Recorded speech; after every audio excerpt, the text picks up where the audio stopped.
যারা দেশকে ভালোবাসার প্রমাণ দিতে পেরেছেন, ইনশাআল্লাহ আগামী তাদের হাতে যদি দেশ আসে তাহলে ভালোবাসার একটা দেশ তৈরি করা সম্ভব।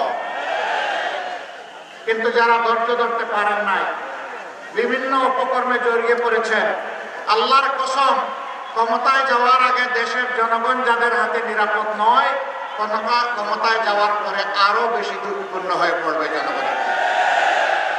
মানুষ বুঝতে পেরেছে, তাই সারা বাংলায় এখন বাঁধ ভাঙা জোয়ার শুরু হয়েছে ন্যায় এবং ইনসাফের পক্ষে।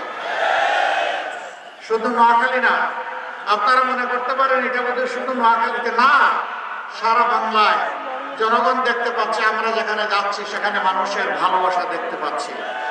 বিশেষ করে জুলাই যুদ্ধ যারা করেছে সেই যুব সমাজ আলহামদুলিল্লাহ আজকে তারা মুখিয়ে আছে নতুন একটি বাংলাদেশ 13 তারিখ থেকে দেখার জন্য।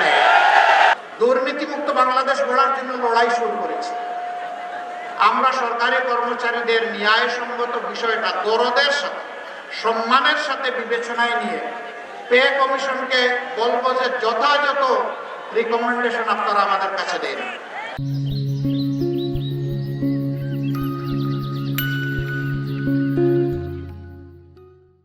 যাতে একজন মানুষ সরকারি চাকরি করার পরে দ্বিতীয় কোনো রুজির সন্ধান তাকে করতে না হয়, আর টেবিলের নিচে যেন হাত ঢুকাইতে না হয়।